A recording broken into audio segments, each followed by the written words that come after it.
Good evening.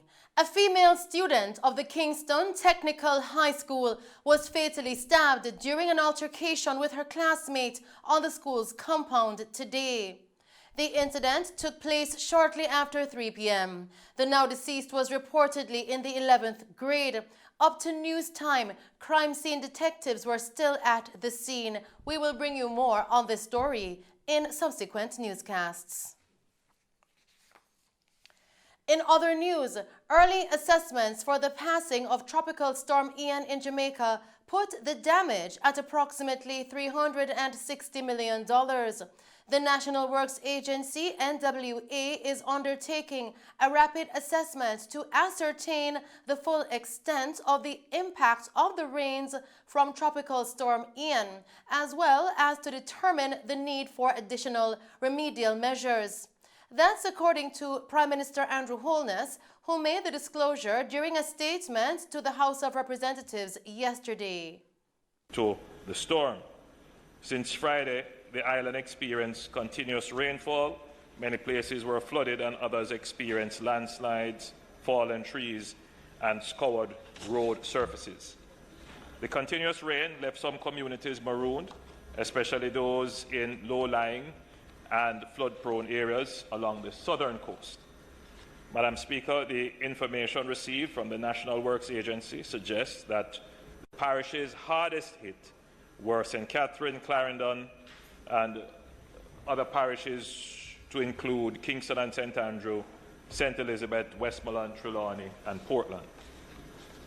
The NWA, as its mandate, assumed the role for the NWA, as per its mandate, assumed the central role in the intermediate aftermath of the flood rains by mobilizing equipment and personnel to clear blocked roads and restore access to communities. The agency is now undertaking a rapid assessment to determine the full extent of the impact of the rains, as well as to enable the determination for additional remediation or remedial measures. Madam Speaker, primary consideration has been given to those corridors along which first responders such as the Jamaica Public Service, NWC, and ODPEM would be required to use, so those areas have been cleared. Tropical Storm Ian, which is now a Category 4 hurricane, passed south of the island over the weekend. The Prime Minister says approximately 47 roads were badly affected by the storm. However, all but a few have been reopened. From Chapelton to Rock River in the north, Mackney to Douglas Castle, St. John's to Pedro River, and Thatch Walk Bridge in Anion Town. The alley road in southern Clarendon was damaged due to the Rio Minnow overflowing and scoring a small section of the northern approach to the bridge. Access to this roadway has been restored. The road from Lower Chapelton to Rock River suffered a breakaway in the community of Sutton. This section of road will have to be rebuilt in order for it to be reopened.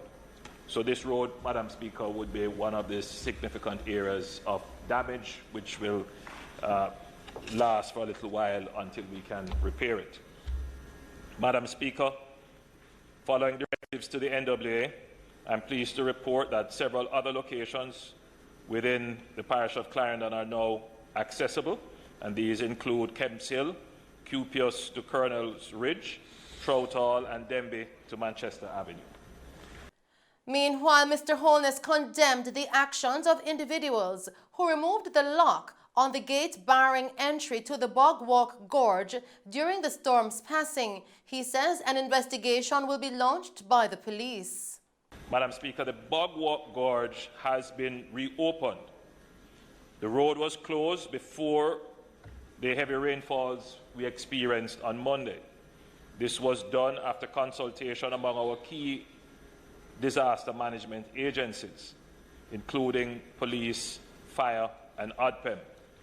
This was done to ensure the safety of all persons who would likely enter into that space with the possibility of being washed away by floodwaters. Madam Speaker, there is a significant risk of persons being killed in the gorge under such circumstances. We have had persons being trapped and even killed in the Bogwalk Gorge. And, Madam Speaker, by now, members of this House would have seen the video of persons attempting to break the lock at the gate at Dam Head. What the public has not seen is that the locks were actually removed and the gate opened.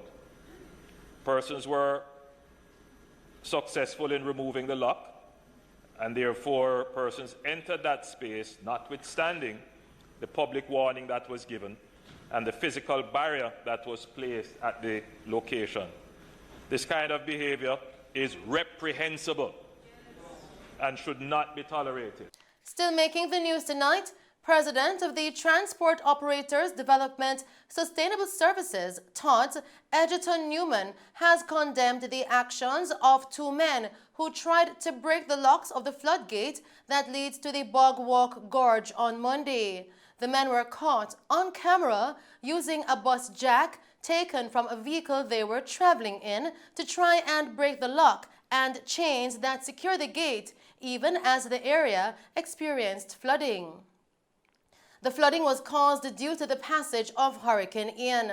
Newman said that Todds has asked their investigative team, headed by former SSP Radcliffe Lewis, to track down the person or persons who were caught damaging the property to gain access to the roadway. He added that these men will be found and brought to book with the help of the police. Newman added that illicit actions perpetrated by unscrupulous transport operators, such as the display on Monday, often create a public relations black eye for the entire transportation sector. Continuing with the news tonight, yesterday's signing of the Social Partnership Agreement 2022 to 2026 involved the government, the opposition, trade unions, the private sector, and civil society. The signing ceremony took place at King's House. For a number of years, there have been efforts to sign off on a social partnership agreement. In 2011, a code of conduct was signed, and last year, Prime Minister Andrew Holness reconvened the National Partnership Council with a renewed effort to getting the agreement signed. The Governor-General, Sir Patrick Allen, in his address said the aim of the agreement is to create national dialogue and consensus on issues relating to economic growth and development. Years ago, on the 31st of July 2013, the first social partnership agreement was signed in this room by representatives of the government, the trade unions, private sector, and civil society. From what I recall, this Partnership for Jamaica agreement was intended to create a national dialogue and consensus on issues relating to economic growth and development. The second agreement, the Partnership for a Prosperous Jamaica, was signed here in December 2016. That agreement signaled a renewal of the previous mission and was a further commitment to the priority areas of economic growth and job creation, public sector transformation for efficiency and effectiveness, adherence to the rule of law, and enhanced tourism. Today, the third partnership agreement for Jamaica's strong and sustainable recovery is to be signed. This will focus on prosperity, peace, people, planet, and partnership. I commend the Prime Minister, the Leader of the Opposition, and the representatives of civil society, labor unions, and the private sector who signed the first two agreements, and encourage those who will continue to carry the process forward. I suspect that Prime Minister Holness, who is also the chairman of the National Partnership Council, in his address said it is a partnership for Jamaica's strong and sustainable recovery.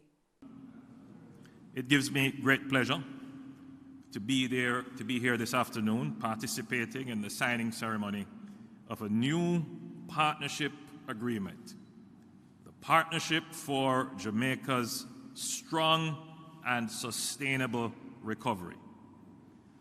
I thank Your Excellency, the Most Honorable Sir Patrick Allen, our Governor General, for once again, for the third time, hosting us at King's House to sign our National Partnership Agreement.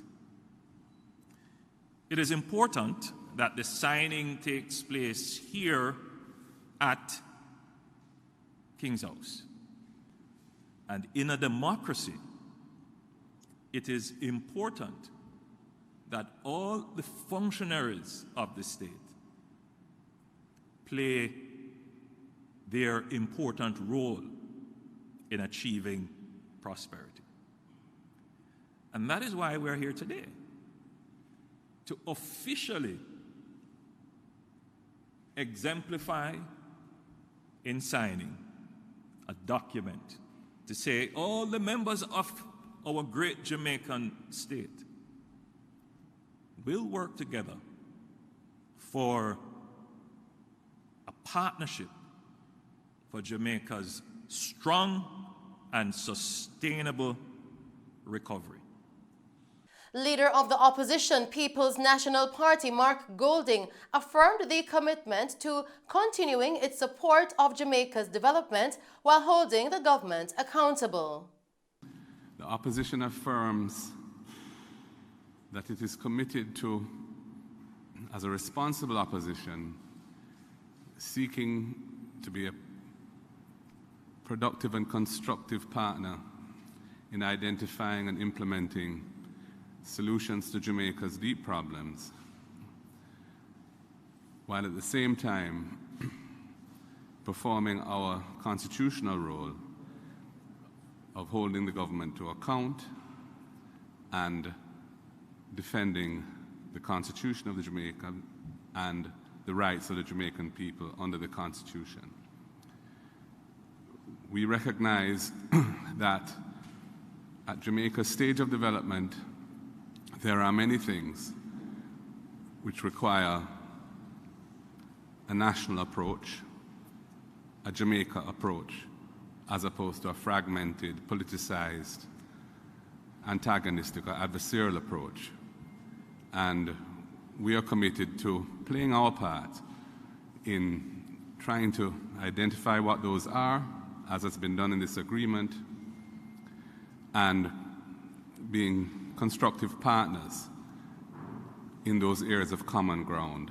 Even within those areas of common ground, there may be issues where we won't always agree on matters of detail or even matters of principle or policy, but we are committed to the idea of working together to fashion solutions in the interests of the country, rather than adopting an approach which is essentially divisive and counterproductive. So that is our affirmation. President of the Private Sector Organization of Jamaica, Keith Duncan, affirmed the need for inclusiveness in the country's economic growth and development. The private sector affirms that economic growth should be established on the pillars of inclusiveness, equity, and sustainability. Secondly, we affirm that our leadership should be accountable, provide informed leadership while demonstrating unimpeachable integrity. We also affirm that the private sector will seek consensus on the prioritization of Jamaica's major challenges and the identification of solutions and development opportunities. Still making Mello TV news tonight, A male pedestrian died from injuries he received when he was hit by a motor vehicle being driven by a police officer from St. James. The incident occurred along a section of the Greenwood Main Road on the border of Trelawney and St. James this morning. He has since been identified only as Leroy Samuels of a Wilshire address, also in St. James. Reports from the Falmouth police are that at about 2:30 a.m., Samuel was walking along the roadway in the vicinity of Fish Hut when he allegedly walked into the pathway of a black Toyota Voxy bus that was traveling from the direction of Montego Bay going towards Falmouth. Samuels was hit to the pavement and sustained severe head and body injuries, while the driver of the vehicle, who turned out to be a police officer assigned to the St. James Police Division, failed to stop at the scene of the accident, but later turned up at the Falmouth police station and filed a report. The wounded pedestrian was discovered by another motorist who summoned the police.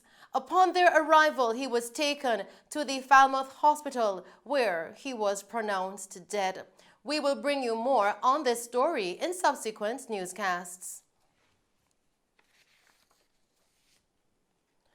A man said to be an ex-soldier was fatally shot by gunmen along Maxfield Avenue earlier today. The deceased has been identified as 38-year-old Andre Stewart of a Zimbabwe address in the community. Reports coming into our news center are that Stewart was fixing his vehicle on Sunlight Street off Maxfield Avenue when he was approached by men who shot him multiple times. He was pronounced dead at the hospital.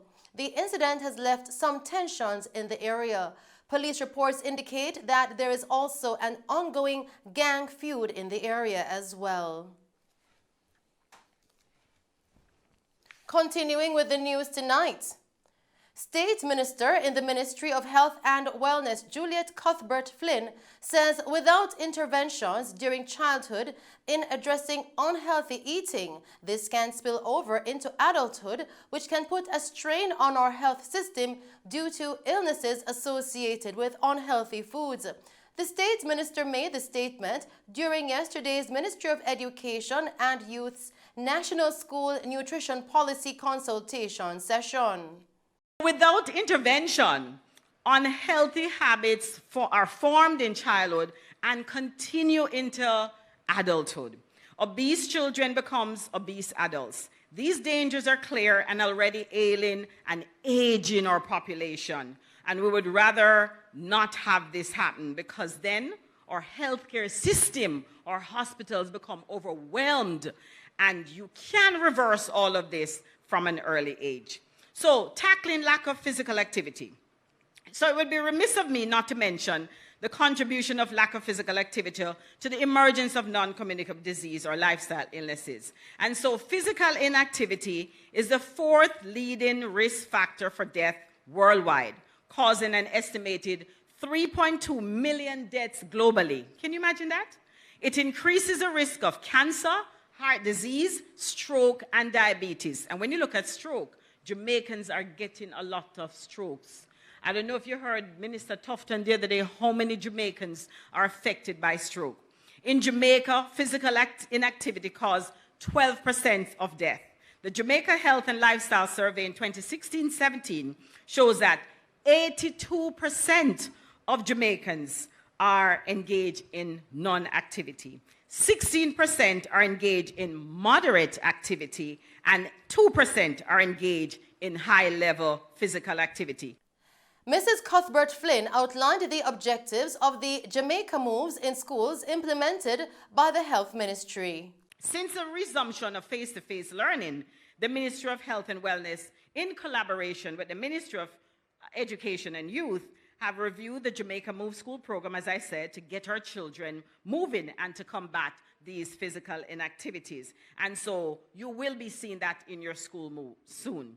The Jamaica Moves in School framework aims to ensure that the children in Jamaica in the primary level, because I think I see some primary students, in our primary level and in our secondary school maintain good health and well-being by engaging in healthy lifestyle practices through a variety of, fun and different things, not just a regular, of course, you wouldn't be going to the gym at this age, but doing something physical. And so this definitely will reduce, the mental and the physical and reduce stress on you. Our student can engage in physical activity and have fun by participating in activities such as dancing, swimming, running, playing, doing all kinds of different things. And my 6-year-old, she loves football. The state minister further outlined the policy and standards of the National Nutrition in School.